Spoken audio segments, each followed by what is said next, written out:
어떤 예언이 떠올랐는데요. 몇 년 전에 세계적인 통신기업인 AT&T 통신기업 회장님께서 이런 말을 했습니다. 수년 뒤면 바퀴 4개가 달린 스마트폰 수천만 대가 도로 위를 활보할 것이다. 그리고 그 예언을 애플이 적중시켜 줄 것 같습니다. 네, 안녕하세요. 커뮤니케이션의 최원입니다. 애플이 미쳤습니다. 제가 이렇게 말하는 이유는 6월 22일 팀 쿡이 발표한 iOS 14의 새로운 사업 계획 때문입니다. 여기서 좀 중요하게 봐야 될 점이 바로 탈인텔이에요. 맥북에 들어가는 좀 중요한 하드웨어 칩을 인텔 것을 쓰는 것이 아닌 자체 개발한 칩으로 쓰겠다고 한 것입니다. 즉 애플로부터 더 이상 이걸 사오지 않겠다는 거죠. 자, 그럼 뭐가 중요하냐라고 물을 수 있는데 1편을 보시면은 좀 더 잘 이해가 될 수 있을 것 같아요. 애플은 머리 기업이기도 하면서 수족 기업이기도 합니다. 경제적 혜자가 많은 기업이기도 하면서 적은 기업이기도 해요. iOS 자기만의 운영체제를 갖고 있고 시리아 정말 똑똑한 이런 AI 기술을 갖고 있는 애플은 머리 기업이지만 언제든 경쟁사가 생길 수 있고 또 가격을 낮춰야만 경쟁력이 생기기 때문에 그런 스마트폰이나 맥북을 파는 애플은 수족기업이라고 말씀을 드렸습니다. 자, 그런데 이런 시장, 컴퓨터 시장이나 맥북 시장이 넓어지면 넓어질수록 웃는 그런 기업들이 있어요. 뭐 소프트웨어나 하드웨어가 있는데요. 네, 그 시장에서의 머리 기업은 바로 마이크로소프트랑 인텔이었습니다. 특히 인텔은 하드웨어 시장에서 꾸준하게 시장 점유율 1위를 아주 오랫동안 차지하고 있었습니다. 그 이유는 이제 인텔이 하드웨어 쪽에서 좀 기술력이 발달하고 공급량도 많았기 때문에 1위를 차지할 수 있었는데요. 그런데 지금까지 인텔이 했던 것을 애플이 만들어냈다? 그러면 이제 경제적 혜자가 높았던 시장이죠. 이제 CPU 하드웨어 시장은 경제적 혜자가 높은 시장인데 그곳에 들어왔다는 거잖아요. 그러면 애플이 수족 기업에서 점점점 머리 기업으로 돼간다. 이렇게 볼 수가 있는 거죠. 그리고 이거는 좀 제 상상이기도 하지만 처음에는 이제 맥북에만 하드웨어 칩을 쓰겠죠. 자기가 자체 개발한. 그런데 조금 변형해서 다른 컴퓨터에서도 쓸 수 있는 그러한 칩을 만들어내지 않을까요? 그렇게 해서 사업 구조를 더 넓히고 수익 수완을 더 넓히지 않을까? 저는 이런 생각도 들거든요. 그러면 컴퓨터 시장은 앞으로 더 확대될 거잖아요. 모바일 시장, 패드 시장도 더 확대가 될 건데 그때마다 어떻게 보면 애플이 인텔 대신에 혹은 인텔과 같이 그 자리에 설 수가 있는 거죠. 이렇기 때문에 저는 이 탈인텔 사건을 굉장히 중요하게 봤었습니다. 그럼 자체 개발 칩을 쓰면 뭐가 달라지냐? 우선은 뭐 애플에서 썼던 어플을 맥북에서 쓰려고 하면은 새로운 호환 장치를 뭐 깔아야 된다고 하는데 저는 안 써서 모르겠어요. 근데 자체 개발 칩을 사용하면은 그런 게 필요가 없다고 합니다. 이거는 또 그렇게 될지 모르겠지만 자체 개발을 또 하다 보면은 인텔에서 이제 사와서 쓰는 것보다 판매 원가가 좀 낮아지겠죠. 애플이 해줄지 모르겠지만 그러면 가격도 조금 더 낮춰줄 수가 있겠죠. 네, 내가 이게 제품이 안 팔려서 싸게 내놔도 이제 팔려 나가는 시장이잖아요. 이번에도 보니까 좀 마트에서 엄청 행사할 때 엄청나게 매출액이 늘었다고 하더라고요. 근데 안 팔려서 싸게 내놔도 막 사가는데 이 제품이 기술력도 좋고 인기가 있는데 애플이 기술력을 향상시켜서 판매 단가를 낮춰준다? 그럼 사람들이 더 매력적으로 맥북을 평가하지 않을까요? 그리고 애플이란 브랜드도 조금 더 믿음직스럽게 보지 않을까 싶습니다. 이런 장점이 좀 있는 것 같아요. 특히 다른 건 모르겠지만 가전제품은 가성비가 갑이에요. 저렴하고 기술 좋은 것들에 사람들이 몰리는 그런 게 있습니다. 물가 상승률이 항상 치솟고 있지만 TV 가격 그리고 컴퓨터 가격은 약간 좀 고정된 그런 게 있어요. 가격을 높게 측정했을 때 그걸 달가워하지 않는다는 거예요. 애플이 이제 고급화를 내걸겠다고 애플 워치를 좀 비싼 가격에 내놓은 적이 있어요. 그런데 애플 워치가 사실 뭐 핸드폰 기능으로도 할 수 있는데 애플 워치를 굳이 왜 써야 되는지도 모르겠고 가격도 비싸고 그래서 좀 망한 적이 있거든요. 이런 걸 봤을 때 뭐 삼성이든 애플이든 LG전자든 가전제품은 브랜드 이미지도 중요하지만 가성비가 갑이다. 그리고 가성비가 갑이 될 만한 조건 중에 하나를 애플이 찾은 것 같다라고 보시면 될 것 같습니다. 그래서 그럼 이제 애플이 뭐 주가가 날아갈 거야 말 거야 이거는 확신할 수가 없어요.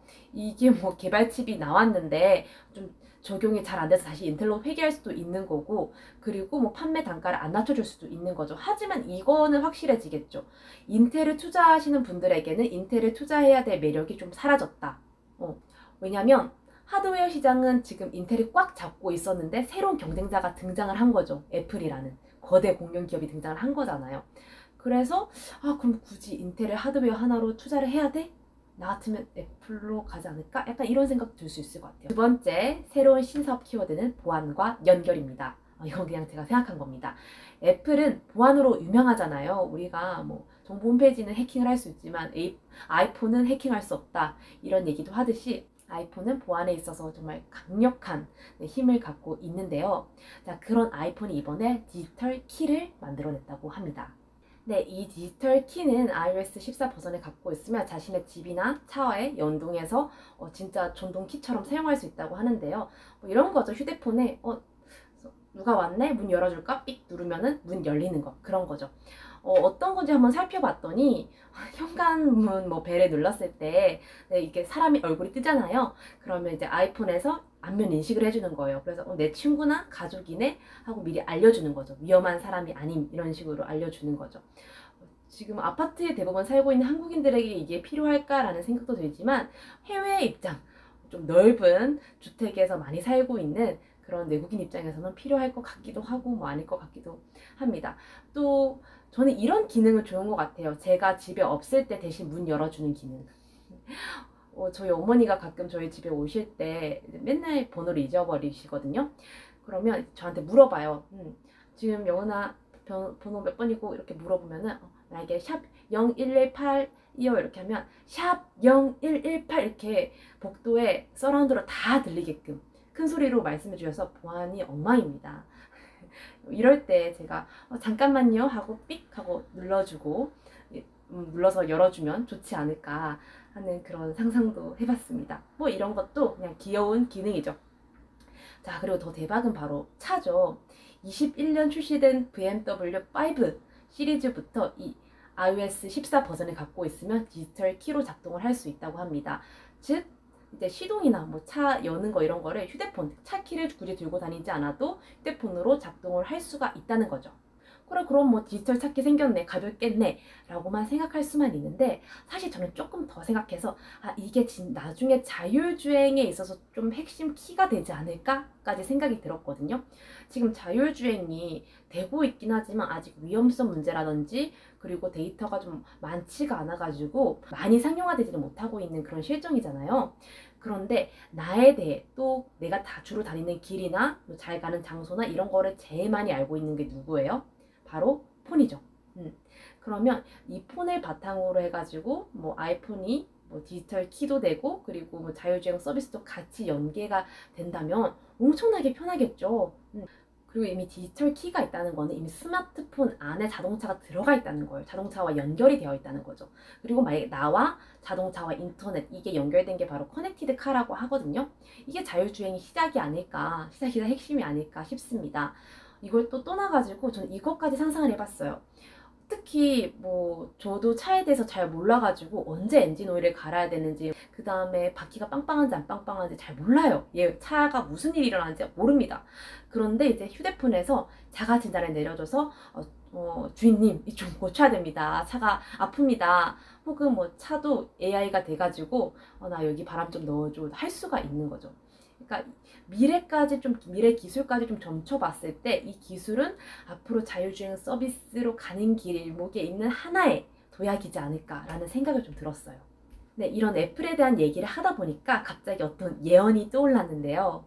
몇 년 전에 세계적인 통신기업인 AT&T 통신기업 회장님께서 이런 말을 했습니다. 수년 뒤면 바퀴 4개가 달린 스마트폰 수천만 대가 도로 위를 활보할 것이다.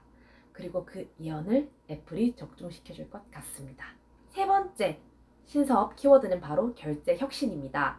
그리고 그 결제 혁신의 주 종목은 애플페이입니다. 지금 우리가 삼성페이 많은 매장에서 쓰는 것처럼 이미 외국에서는 애플페이 상용화가 한참 진행 중인데요. 사용할 수 있는 매장을 더욱 늘린다고 합니다. 그러면 또 애플에 대한 그런 사용 매력이 더 늘어나는 거죠. 이거는 사실 보편적이에요. 좀 진부하다라고 생각을 했고, 더 신박한 사업이 있었는데 바로 애플 클립입니다. 애플 클립이 뭐냐면, 즉 가판 진열대에 있는 상품에 이 바코드가 적혀 있어요. 이거를 애플폰으로 꾹 찍어서 결제를 하면 굳이 매장 직원에게 들고 가지 않아도 바로 그 물건을 들고 바로 집으로 가도 됩니다. 네, 무인 정산기기 이런 데도 안 가도 되는 거예요. 그냥 상품이 있는 그 자리에서 찍고 들고 가면 되는 거죠. 엄청 결제가 간소화가 된 거죠. 그래서 만약에 이런 애플 클립으로 좀 운영을 할 경우 좀 점원이 덜 필요할 수도 있을 것 같고, 그리고 사장님 입장에서도 지금 결제가 14번 됐네, 빵이 15개 남았는데 채워 넣어야겠군 하고 파악을 할 수도 있게 되는 거죠. 네, 제가 이렇게 말은 드렸지만 아마 키오스크가 있다 하더라도 많은 사람들이 점원한테서 이제 주문을 받고 하잖아요. 그게 불편한 사람들도 있어서. 그래서 막 그걸로 인해서 전부 다 무인으로 되고 모두가 애플 클립이 될 거다라고는 저도 솔직히 생각하진 않아요. 아직까지는 비대면보다는 대면이 편한 건 맞습니다. 하지만 우리는 이제 투자를 하는 사람들이잖아요. 사람들이 무엇의 매력을 느끼는지 그거를 먼저 캐치하고 투자를 해야 하는 게 투자자라고 생각을 하거든요. 그런데 지금 시국이 어때요? 이런 여러 가지 시국으로 인해서 줄을 서고 사람들끼리 뭐 사겠다고 기다리고 이런 거에 대해서 되게 부정적으로 보고 있잖아요. 특히 미국 같은 경우는 로나 상황이 더 심각하기 때문에 이런 비대면 시장을 좀 더 활성화시켜 줄 수 있는 이런 애플 클립이라는 사업을 다른 사람들이 많이 알게 됐을 때 애플에 대해서 어떻게 생각할까요? 아, 매력 있다. 비대면 시장에서도 좀 투자할 만한 가치가 있는 사업을 하는구나. 뭐 아직 그거를 아직 상용화하지도 않았고, 그리고 이런 사업 결과가 나오지 않은 상태에서는 이 사업이 지금 사람들에게 얼마나 매력적으로 느껴지게 하는가, 그게 제일 중요한 거죠. 근데 애플은 그 점을 아주 잘 노린 것 같아요. 외적으로 사람들이 생각하기에 좀 매력적인 비대면 시장도 확장을 시켰고, 그리고 내부적으로 좀 판매 단가를 줄일 수 있고, 또 자체적인 품질 개선을 노릴 수 있는 CPU 칩 개발이라든지, 그리고 앞으로 더 먼 미래를 내다봤을 때 자율주행 서비스에 좀 시발점이 될 디지털 키, 폰 안에 차를 넣는 그런 사업까지, 여러모로 다양하게 사업을 좀 확장시킬 수 있는 그런 걸 시도를 하지 않았나라고 생각이 듭니다. 이 점에서 저는 좀 되게 높게 평가를 해주고 싶습니다. 네, 마지막으로 2011년 애플은 첫 미국 기업에서 시총 1위를 달성했습니다. 그리고 5년 뒤인 2015년 미국 기업 최초로 시총 7천억 달러를 갱신했습니다. 그리고 이번 2020년 6월에 미국 기업 최초로 시총 1조 5천억 달러를 갱신했습니다. 그럼 5년 뒤의 애플은 어떻게 될까요? 오늘은 왠지 5년 뒤의 애플이 더욱 기대가 되는 하루였습니다. 다음 시간에는 그럼 애플이 또 가만히 있지 않고 내년에 출시할 애플 글래스가 있어요. 그리고 애플 글래스를 따라서 여러 기업에서 글래스를 막 출시를 하는데요. 자, 이렇게 되면 또 뒤에서 웃고 있는 업종이 하나 있습니다. 그 업종과 그리고 애플 글래스에 대해 사업성 이런 거에 대해서 다뤄보도록 하겠습니다. 그럼 다음 시간에 만나요. 안녕.